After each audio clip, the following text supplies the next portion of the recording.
This story has been recorded at an Addictive Eaters Anonymous meeting in Ireland. You can email us at contact@aeainfo.org.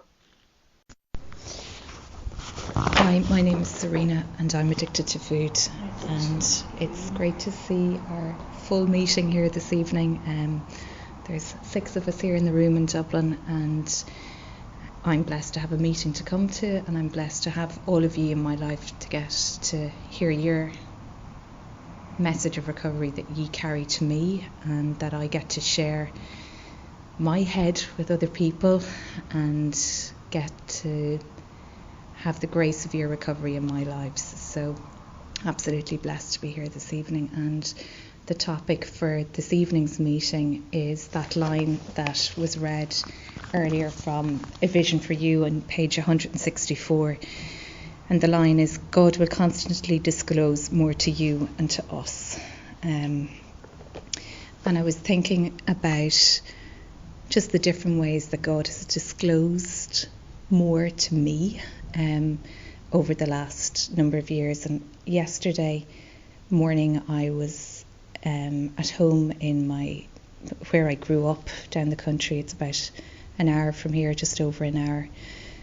And I was up in my bedroom and the winter light was coming through, and I was talking to a member on the phone, and I was happy and I wasn't down in the kitchen eating. And what I realised was the house was empty apart from me being there. People were off at mass and doing a bit of sport, and there I was, and I'd had my breakfast and I wasn't still in the kitchen eating. I wasn't looking to make another sandwich, making more toast, looking into the deep freeze for what I could get. I'd had my breakfast and I hadn't the desire to have any more or any less of it. And that's a miracle, because there was a time when I thought I was going to have to stop going home if every time I went home I'd eat the way I'd eat, this long binge of eating that I would do when I'd go home. And I was the kind of eater who absolutely loved food and liked the effect of food, but knew in my heart that what I did and the way I ate wasn't normal, or that other people wouldn't see it as normal. So I went to great lengths to hide what I did with the food. I ate in secret. I spread my eating. I'd eat a few of these and a few of that, just so that no one would cop that I'd just eaten this huge volume of food. And if the food ran out, maybe people were on holidays and the food ran out, I'd start beating up eggs and sugar and just make up a raw mixture and eat that. Or as I said, I'd get food out of the deep freeze and sort of defrost it. But just when I had to eat, 1 or 2 wasn't enough, and I'd just have to keep going. And I'd always think I was going to stop with the next sandwich or the next bag of crisps or the next biscuit, but it just wouldn't stop. And the binge would either just end because the food had ran out, or it would just end. But it wasn't me saying, I'm satisfied, I've had enough, and I'm happy now. And I used to just think, how can I eat and be thin? Because I had such a drive in me to eat, but I also wanted to be thin. So I'd try and manipulate the food or manage the food by eating food that was maybe lower in calories. So I'd be drinking, I could be drinking the slimline milk, but a couple of hours later I could be in the chocolate. Or I could be trying to not eat the biscuits and not eat the cake, and I'd say, right, I'm just going to eat the apples. And I'd find myself going to Dublin in the car, and I'd have a bag of apples in the car, and I'd just be working my way through them. And that'd be me thinking I was being good. And if I was eating chocolate or eating biscuits, I'd have to hide the wrappers before I'd get to be with company again, or before people had come back into the house. And that was a difference yesterday. I wasn't listening out for when my mother and my sister were going to be coming back into the house. It didn't matter, because I wasn't ashamed of what I was doing. And I had to do an awful lot of eating, an awful lot of trying to control my weight, trying to manage this myself for years and years before I had the experience or had the disclosure from my higher power that this thing has me beaten. And I call it the disease of addiction or the disease of alcoholism now. But I wouldn't have called it that then. I didn't know what it was. I just knew something had me beaten because I could not stop eating. I could not stop obsessing about food. I'd find it hard to get home from work without stopping off at a shop. I'd have my dinner, but I'd be picking before I'd be eating my dinner. And then eating after my dinner, going off to my bedroom in secret.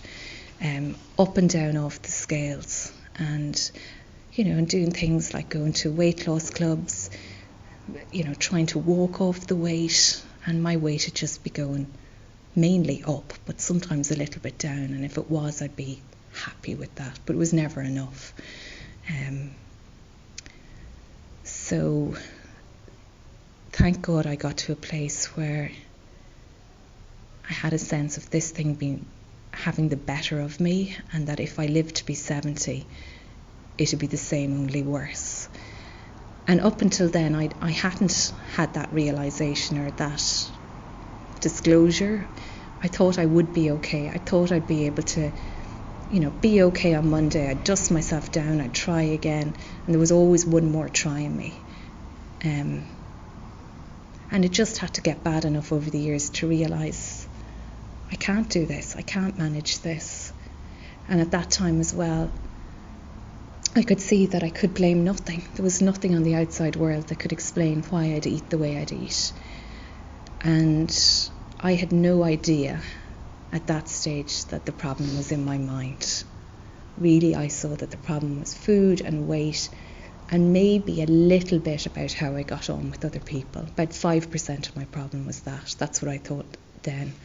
And now I'd see it as the other way around. Now I'd say 95% of my problem was how I relate to people and how I get on with people and what I think of me and what I think of other people, blah de blah. And 5% of the problem was the obsession in my head about food and weight and that physical allergy that we learn about. So out of that experience of myself, around that time I saw a flyer that said, "Is food a problem for you?" And I used to walk by that flyer and think, yeah, it is a problem. But it took me a long time to write down the phone number, make the phone call. But when I did, through more eating, the lady I spoke with shared a little bit of herself, and I knew that she got it. And that was my first time to have the experience of somebody else understanding what it was like in my head and to do the things that I did. And she suggested that I meet up with another member and that she would share her story with me. And that's what happened. I met up with a lady who 12-stepped me, and she talked about what it had been like for her. And while I'd never met her before, I absolutely believed her story and I could relate to it. And if anything, things had even got worse for her than they had for me, but I could still imagine me in her story. And out of that I started going to meetings and hearing about this disease of addiction, and hearing about that the problem was in my mind. I had a mental obsession, I had a physical allergy, a spiritual malady, and when I heard people talking about that, it fit. And for me, that was my higher power talking to me through the meetings. This is what your real problem is, Serena.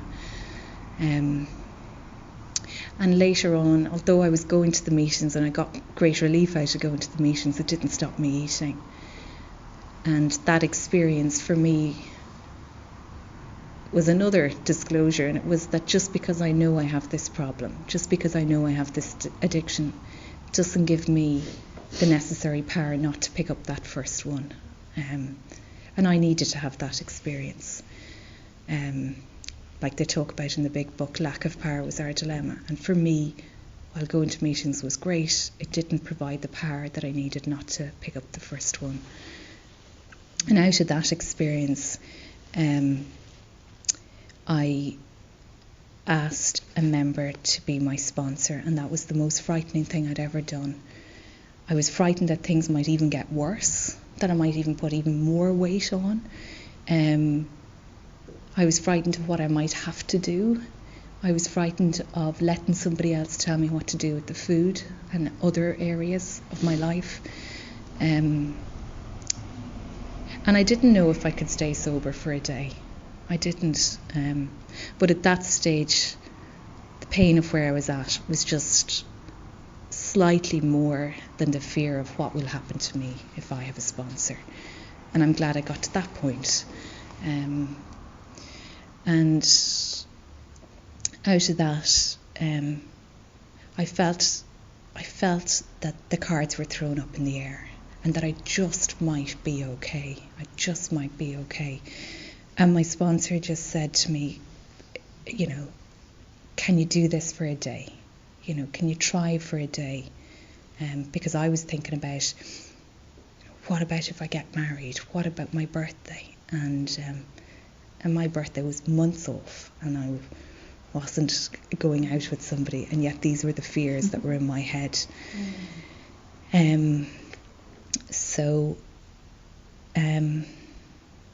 Because people talked about getting a sponsor, doing service, doing these steps, that was what I started to do. That was the program of recovery that was being presented to me. And in time, I got on and did the fourth and fifth step. And that was another revelation to me, that, you know, finding out about my fears and my resentments and what really drove me. Driven by 100 forms of fear, driven by me thinking about me. How will I cope? How will I manage? How does this affect me? And it was all me. And I didn't realise that was my disease. And that had to be pointed out to me. Because here was all this stuff that was nothing really about food, but drove my eating.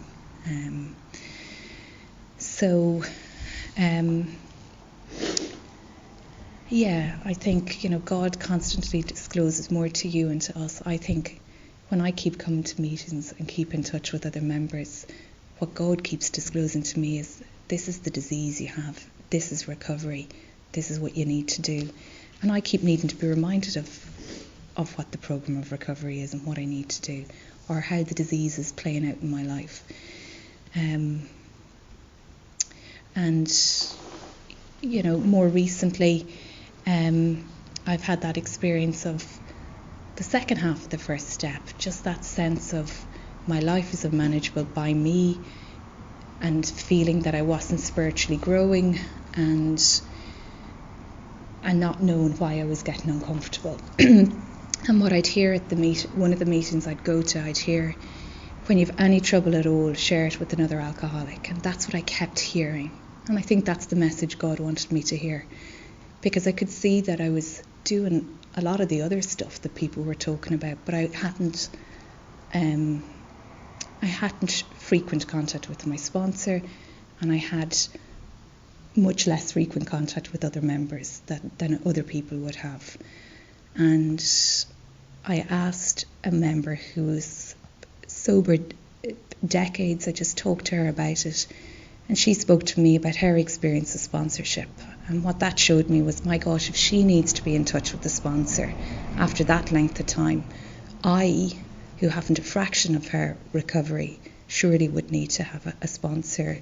That, and I did have a sponsor, but I would surely need to be talking to my sponsor more, being more sponsorable.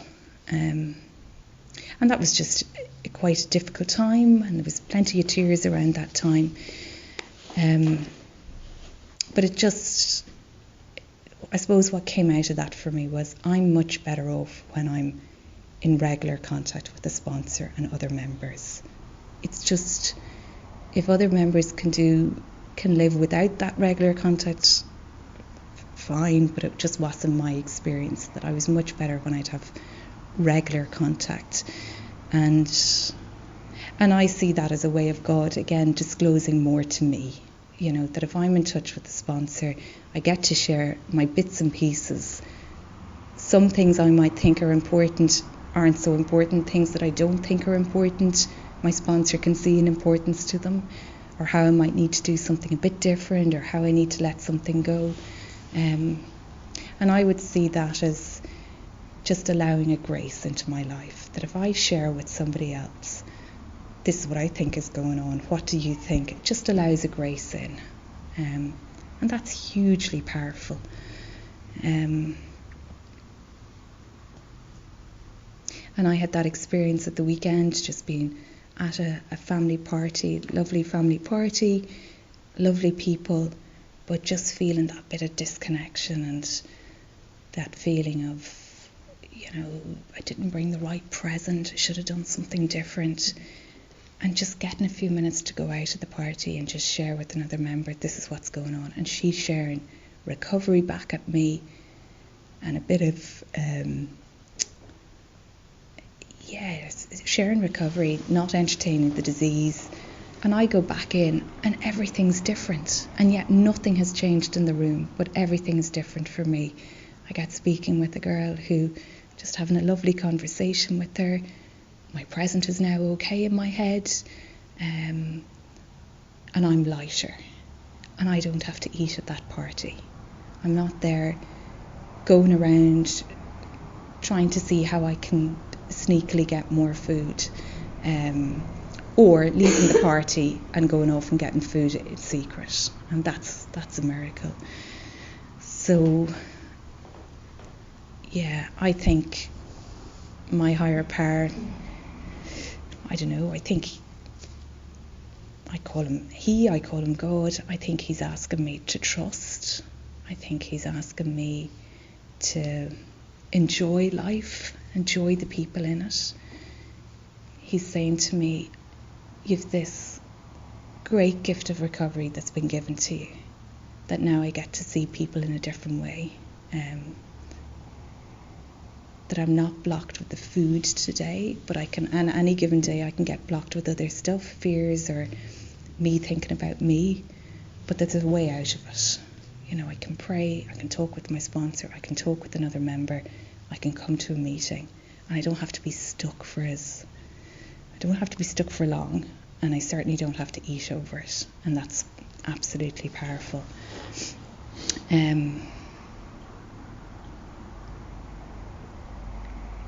So I've been blessed that I've been given this program, and I didn't always feel that way, but I'm one of these people that absolutely needs to keep coming back. I still have this disease, but I don't have to suffer from it the way I used to. And the best thing is I get to enjoy my life, I get to enjoy the people in it.